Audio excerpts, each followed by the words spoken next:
go lawadonje weche mamoko kama tend duond bura mar ODM okono jotelo mag ODM manoriko nitiere liel manchane koko owuok e sub county ma Uriri e county ma Migori juma mokalo mondo ochopie log tich mar duond burano mar chiwo ler e wigi mane okelo koko.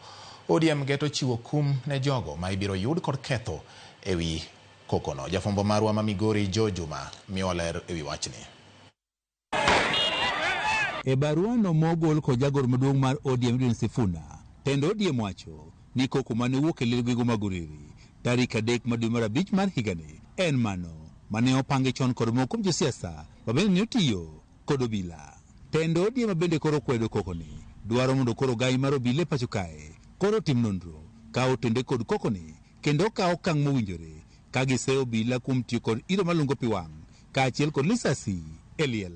ODM bende komachielo kwedo koko mar siasa mane wuok tarik 5 dwe mar 5 mar higani e kanisa e gwego mag Bomachoge Borabu e kaunti ma Kisii.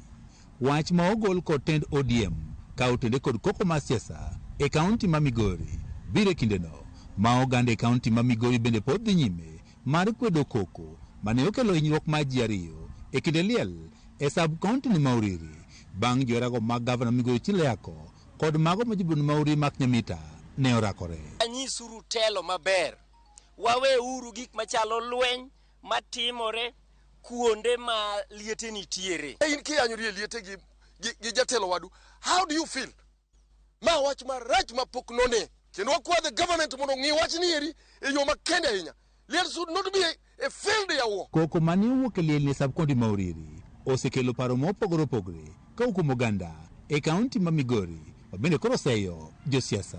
Oningo bede ne wakelo siasa liel, oningo bede ng'ato ka ng'ato lando mana policies gi gik mogombo ni mondo miyo timne jopiny nikech wan kaka jopiny ne wayiero gi ne mondo gitinwa. Nyocha ka babo biro Migori ka. Ma babo kwa oganda wate. Jotendwa manogone gi ombulu.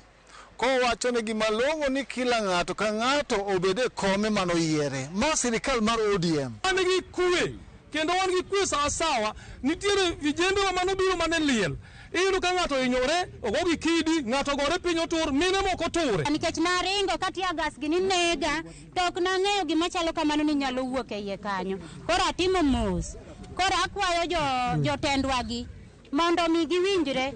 Jodongo ganda Suba ka otele kod ker mar gi Jafeth Riogi okwero kokono mane timre gwego ma Uriri kaachiel kod koko bende suki kinde mokalo ka giwacho ni ka opogore kod kero picha marach e kaunti ma pokoni kilo dongruok. Telo mar county gi telo mar national government. Koro penjo ni ya. Wabunge mane oyier matiye national government. Gichako giduogo mar biro thiro nwa loch manie county government e yo mane. Riogi wacho ni josiasa e kaunti ma Migori nyaka koro were kod koko e liete kendo keto mainogi e wechego mag dongruok. Bende ubagni nikech uweyo telo mar national government uduogo e ground ka uduogo kedo gi governor. Uduogo kedo kod kularang to sato poko chopo. Noningo ked gi John pesa mene gilerogo. Noningo ked gi ng'ama chielo mane gilerogo position mar governor. Oganda e kaunti ma Migori wacho ni koko mar siasa e kaunti ni koro thiro sirikand loch gwenge e kaunti ma Migori. Lweny mwaneno e lietegi, lweny mwaneno kuonde ma ji chokore, lweny go dhi ketho development mar the county. Kar kelo dongruok ka e national government, governor bokelwa dongruok mar county government, uduogo mna lwenye muito sato poko chopo. Manyiso ni uketho loch mar devolution mano okelo telo mar government gi telo mar national. Kaunti ma Migori osebedo kod liet mar siasa nyaka ne tim yiero maduong' mar higa 2022 ka kokogi osebiro ka nenore ahinya e kuondego mag liete e kind josiasa. George Juma, Ramogi TV, Migori.